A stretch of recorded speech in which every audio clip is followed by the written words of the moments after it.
February 28th, 2015, at 11:31 p.m. on a bridge inside of the Kremlin.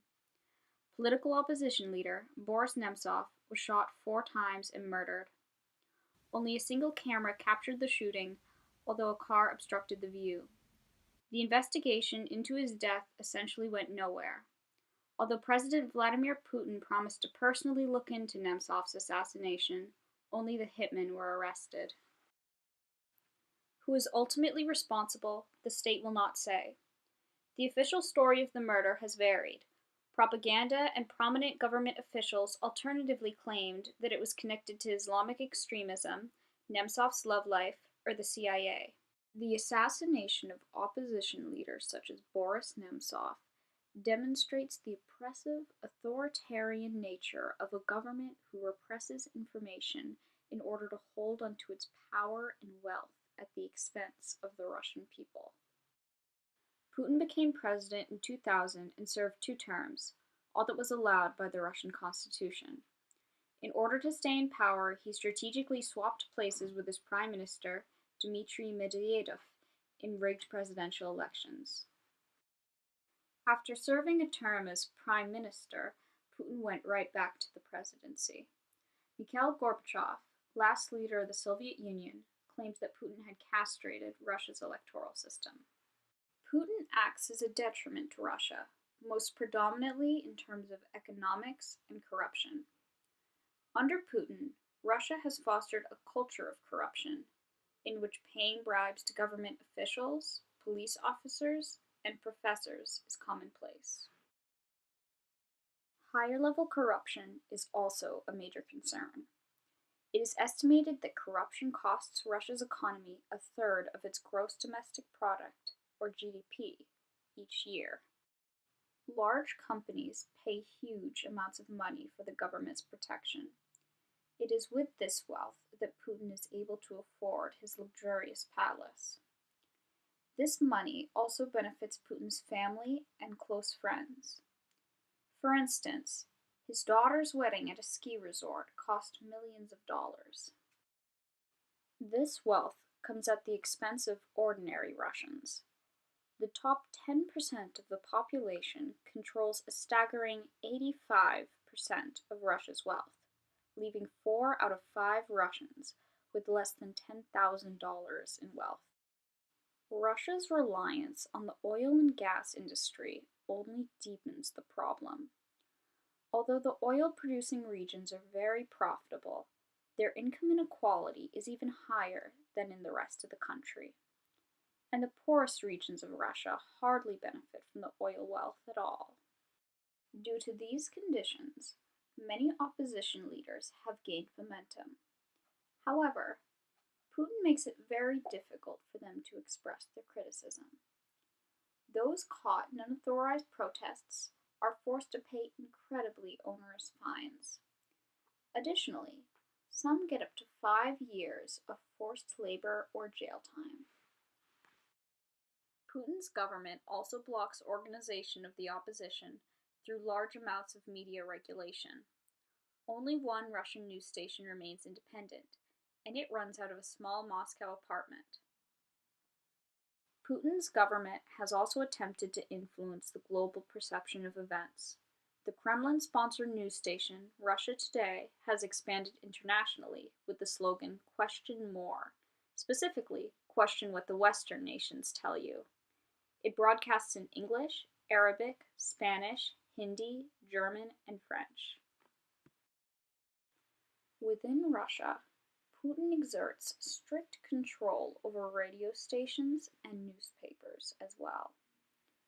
Internet censorship is also employed by the government, with the intention of creating an environment hostile to activists. Many independent news sources and political sites are blacklisted. This political climate leads to large amounts of Russian professionals leaving the country in what is called a brain drain. Foremost among them are economists, scientists, journalists, and IT specialists. Putin maintains his wealth and power through enforcing strict control over the media and the political opposition. Putin's control over the flow of information allows him to fight hybrid wars in Ukraine, Georgia, and Chechnya.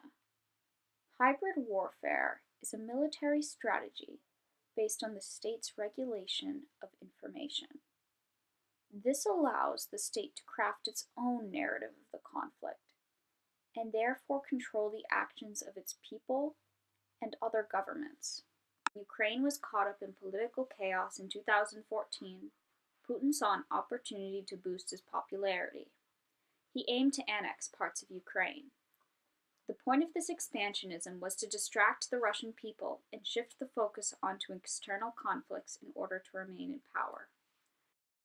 Putin talks of the Russian right to its sphere of influence and how important it is to protect the Russian minorities in other countries. In order to keep the West inactive, Russia relies on its control over information. Concealing the depth of its involvement and trying to shape the global narrative through use of media is in keeping with its strategy of hybrid war.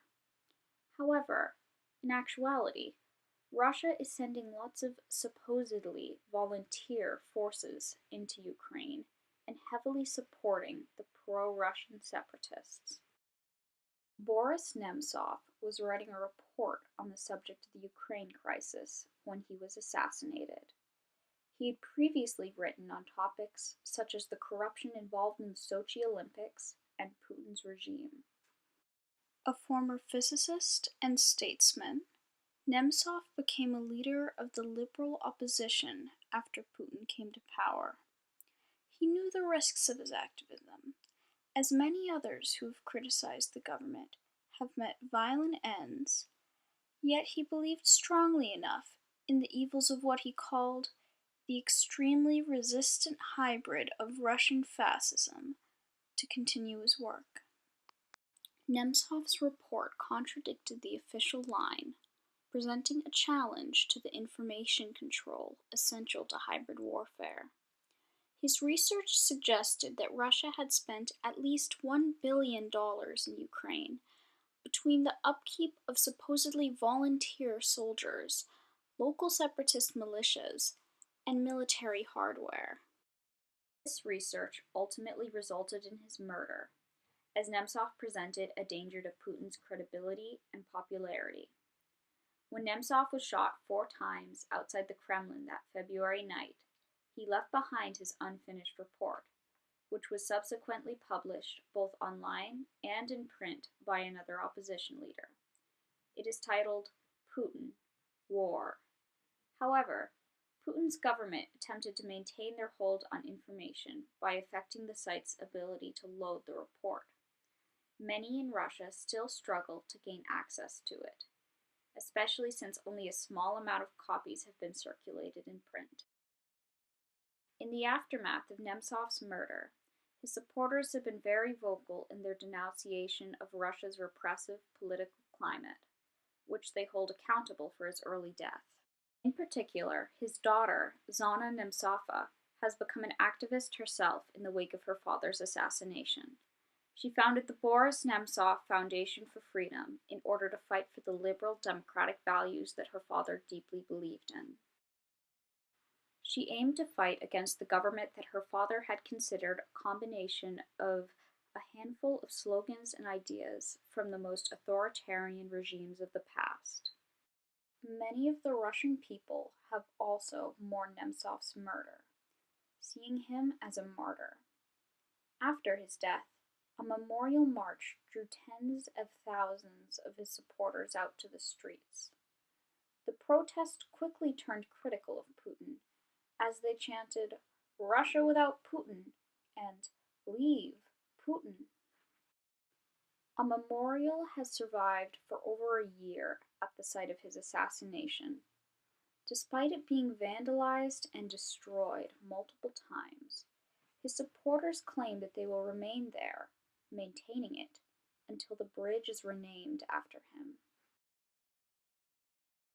Using violence as a tool to repress political opposition may protect the interests of the powerful, although it also deprives Russia of the democratic political climate necessary for introducing new solutions to the problems plaguing the country and Eastern Europe.